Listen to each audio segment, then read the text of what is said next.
we are very fortunate to have Dr. Heather Brayson and Elizabeth Thompson here tonight to share this history with us. So I'm going to turn it over to Elizabeth. I guess it helps to come off mute. Thank you, Rachel, and thank you everyone for joining us. What we want to explore in the next 20 minutes with everyone is the tension between the promise and the reality of democracy in the United States.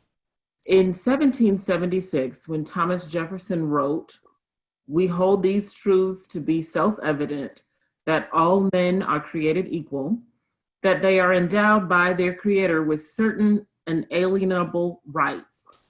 What we know now is that when he said all men, he didn't really mean all men.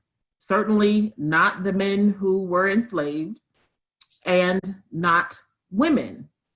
In fact, when the US Constitution was ratified in 1788, depending on what state you lived in, you couldn't access the ballot if you did not own property, if you were a white woman, if you were a free Black man or a free Black woman, if you were Jewish, and you certainly couldn't vote if you were enslaved. These revolutionary and optimistic documents encased the majority of Americans in a state of political powerlessness.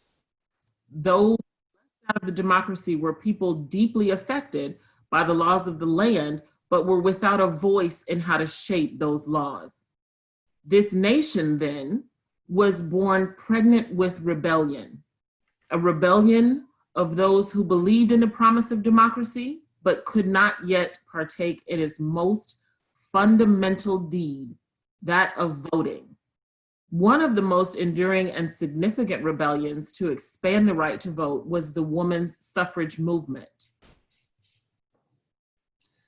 The suffrage movement, born from the abolition movement, which was the fight to end slavery, was organized in 1848 and spanned 3 generations of women until the 19th Amendment was passed in 1920. The fight for women's suffrage, which was the largest expansion of the franchise in American history, is a testament to the undeniable power and strength of women who came before. Women who represented diverse voices across America took part in this movement. Women like Frances Ellen Watkins Harper, an African-American abolitionist, a conductor on the Underground Railroad, a co-founder of the National Association of Colored Women, and a poet and writer who addressed vital issues of the 19th century in her work. Women like Sojourner Truth, an abolitionist and suffragist who highlighted the intersections of oppression she endured as a Black woman living in the United States. Susan B. Anthony, who devoted her childhood to ending slavery and her adulthood to obtaining the ballot for women. In 1872, Susan B. Anthony was arrested for attempting to vote. She fought to vote, claiming it was her right to do so under the 14th Amendment, which guaranteed the rights and protections of the Constitution to all citizens. Ida B. Wells, a journalist who fought against lynching, who wrote on the connections between Black economic power and white violence. Wells was a founder of the NAACP, and she was a devoted suffragist, maintaining that all women had the right to vote. Alice Paul, who planned the 1913 women's suffrage procession in Washington, D.C. Paul organized silent protests in front of the White House and was arrested and incarcerated for these protests. When she claimed to be a political prisoner and went on a hunger strike, her jailers force-fed her.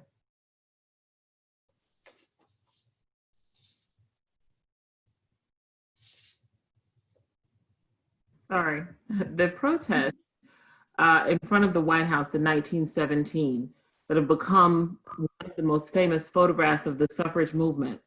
These were silent protests. For over 2 years, women, referred to as the silent sentinels, stood in front of President Woodrow Wilson's White House.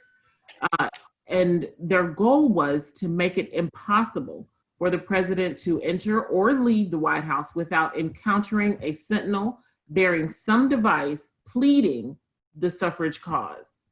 In November 1917, after months of silently picketing, 33 of these women were arrested and sent to Algonquin Workhouse in Virginia.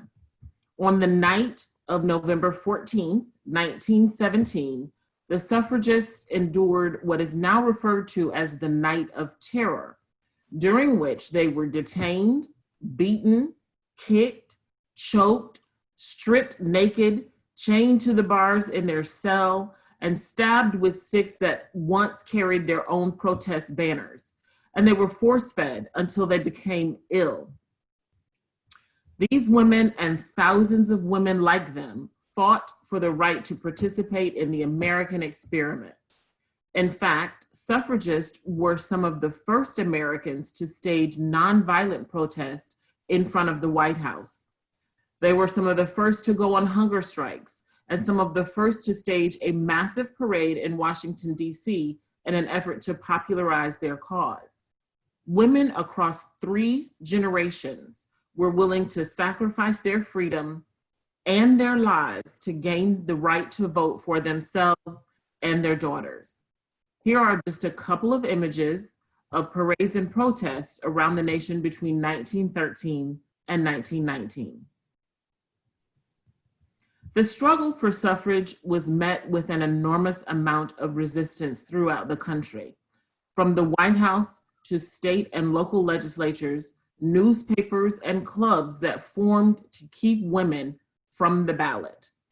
They were harassed, arrested, beaten, and tortured. This effort to restrict women from the ballot box was really just the tip of the iceberg when it came to the conflict over the right to vote. Ever since the passage of the 15th Amendment in 1870, which granted universal male suffrage and effectively gave African American men the right to vote, a complex bureaucracy which insisted that voting was a privilege, not a right, sprung up around the ballot. You had to pay a poll tax. You had to pass a literacy test. You had to prove that your grandfather could vote. You had to have a white man certify your registration. You had to correctly guess how many jelly beans were in a jar. Each of these new and varied requirements were passed to suppress the Black vote. Additionally, an organized campaign of terror was launched to intimidate Black men from casting a ballot. The Ku Klux Klan is the most famous terrorist group who killed and maimed to control the outcome of elections, but the Klan is not the only group in our history that has insisted that certain Americans do not have inalienable rights in this democracy. This conversation, who deserves the rights of citizenship, which is at its core about the right to vote, began with the Declaration of Independence in 1776, and it continues today. The racism that animated the Klan and white American society in general in the 19th and early 20th centuries was mirrored in the women's suffrage movement. In a particularly heroic moment, suffragist and anti-lynching crusader Ida B. Wells refused to march in the back of the Illinois delegation in the 1913 suffrage parade. She was joined by 22 other African-American women, all of whom were founding members of the African-American sorority Delta Sigma Theta Incorporated. The request of white suffragists to put Wells in the back of the delegation was emblematic of a larger problem in this movement, that women, time and time again, either refused to let Black women be members of local suffrage organizations or refused to take up the causes that were important to Black suffragists, like lynching, white on Black sexual violence, and the social and political and economic effects of Jim Crow. In the face of endemic racism and sexism, Black women organized a club movement across the US in 1895 under the banner organization of the National Association of Colored Women, which became an integral part of the rich tradition of organizing efforts of Black women. the NACW became the largest federation of Black women's clubs in America and remained committed to women's suffrage until the passage of the 19th Amendment. Because Black women refused to be silenced on account of their race or their gender, because so many women in this country persisted in their insistence to be full citizens in our democracy, because they marched, protested, went on hunger strikes, faced arrests, and endured torture, because our mothers, our grandmothers, and great-grandmothers truly believed in the promise of the 19th Amendment, which gave women the right to vote, was finally ratified on August 18, 1920. The first election in which all women could participate was the election on November 2nd of 1920. The election of 1920 came on the heels of a divisive chapter in American history. It followed the conclusion of World War II, a war that highlighted anxieties over the social order on the home front. Many whites feared the new power of returning Black veterans. Men were concerned about the expansion of women's roles during the war, and new waves of immigration prompted anxiety and often violence toward those deemed to be un-American, whether this label was derived because of one's politics, heritage, or religion. The summer of 1919, which is often referred to as Red Summer, saw many of these tensions play out in a nation bitterly cleaved by race, gender, religion, ethnicity, and one that had been ravaged by the 1918 flu pandemic. Racial violence took place across the United States in the summer of 1919 in 25 cities and towns, including Elaine, Arkansas, Bisbee, Arizona, Chicago, and Washington, D.C. Much like the election of 2020, the election of 1920 came in the wake of a devastating and divisive year, and it marked an important moment in American history, as it was the first election in which American women across the nation could practice democracy. November 2nd, 1920 was a day when one version of America was becoming another version, one that was closer to the promise of a real democracy. These large leaps forward in our history, the end of slavery, the passage of the 15th Amendment, the passage of the 19th Amendment, they are never without a backlash, and that backlash was nowhere clearer than here in Central Florida. In the months leading up to the election of 1920, African Americans in Florida launched what was referred to as the Florida Movement, an organized campaign to encourage African American citizens to register and vote. Registration drives took place across the state. In response to the surge in Black voters in Florida, activists were fired, beaten, and assassinated.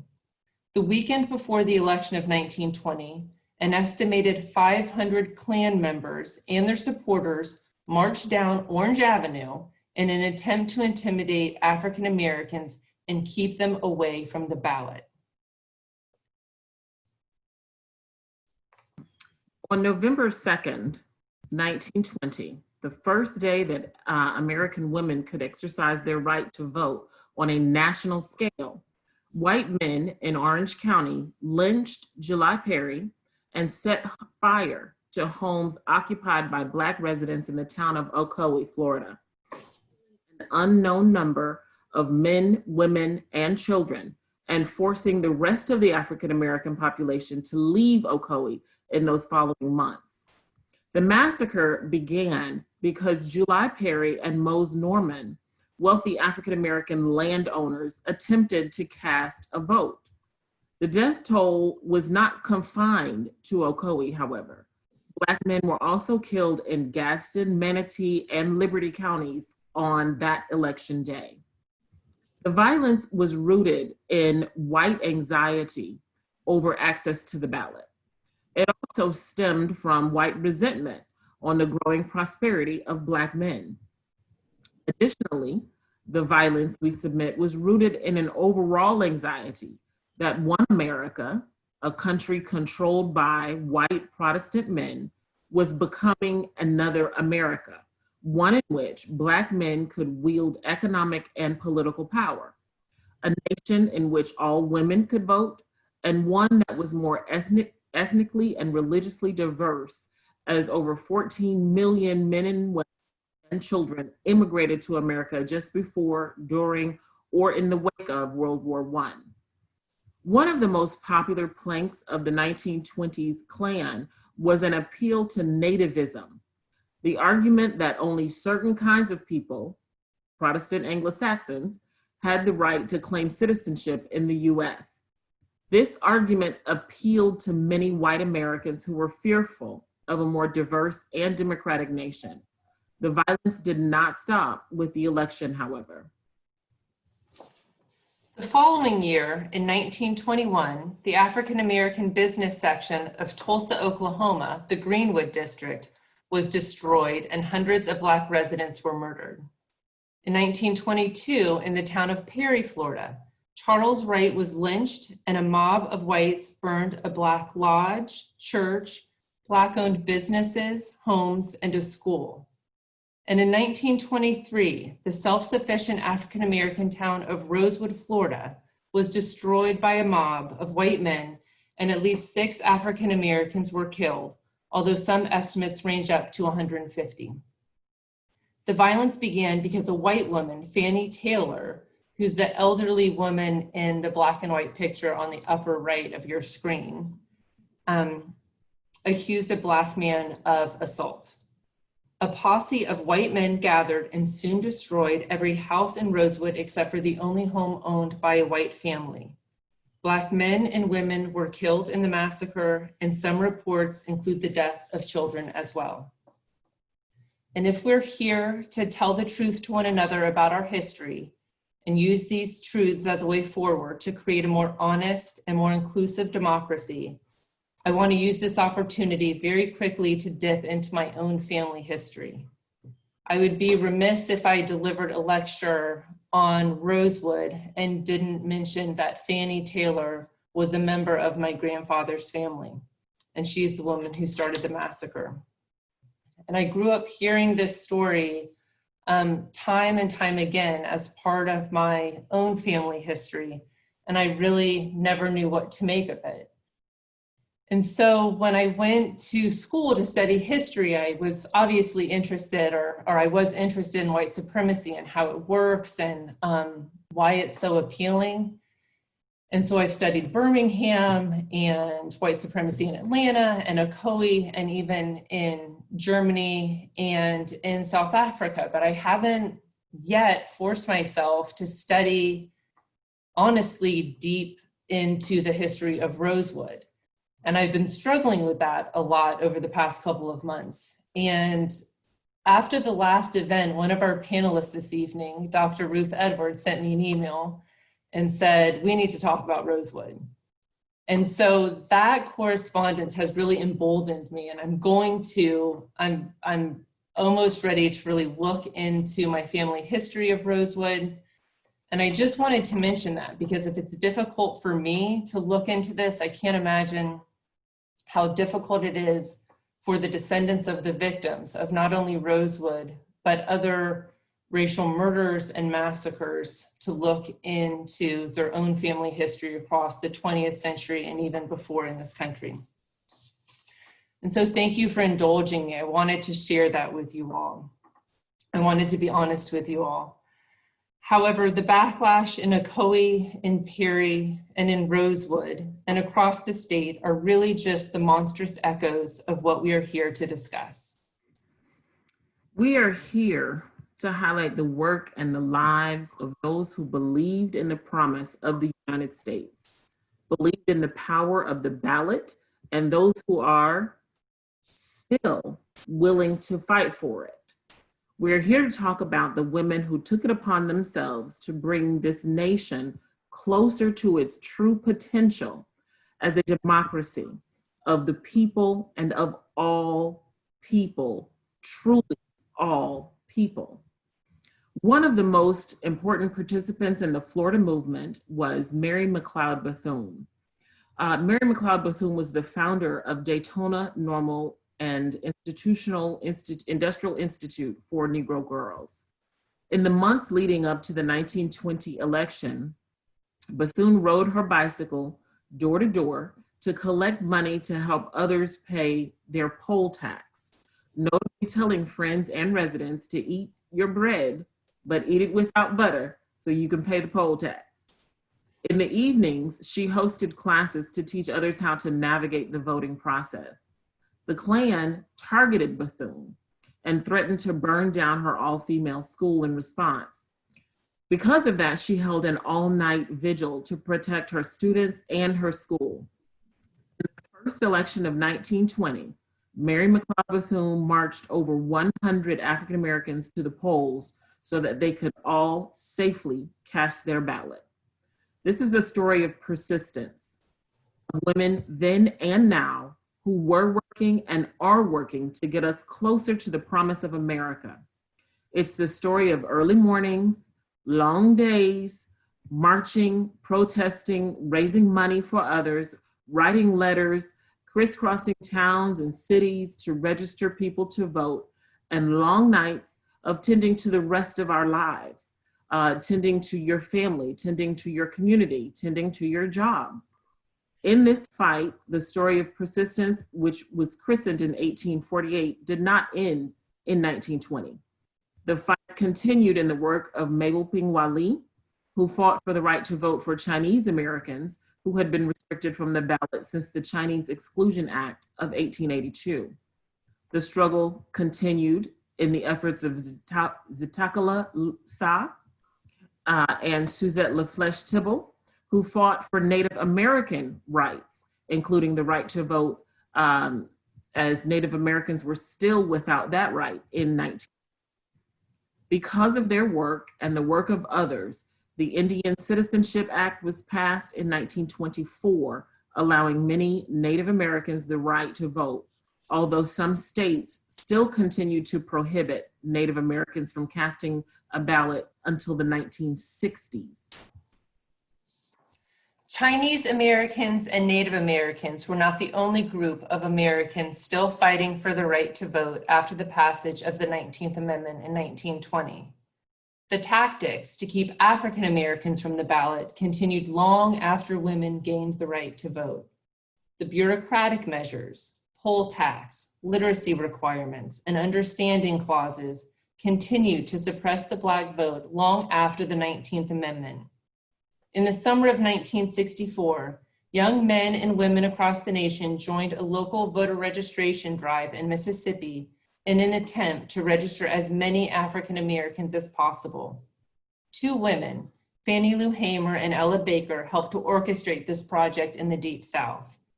During the summer of 1964, known as Freedom Summer, 15,000 African Americans registered, yet only 1,200 were allowed to actually cast a ballot.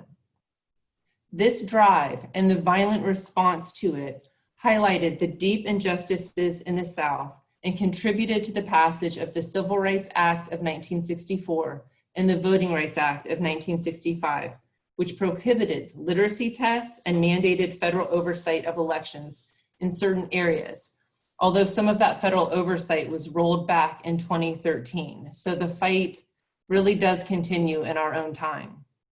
Hamer, in her reflections on the progress of civil rights, admonished others to, quote, never forget from whence we came and always praise the bridges that carried us over.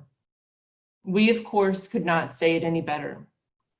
Our bridges are Mary McLeod Bethune, Sojourner Truth, Susan B. Anthony, Ella Baker, Fannie Lou Hamer, and so many others. These are the women who believed in this country, who risked their lives to ensure that we all, whether we agree or not, that we all have a right to vote. They believed in the power of democracy and that this democracy, our democracy, is worth the fight. Thank you.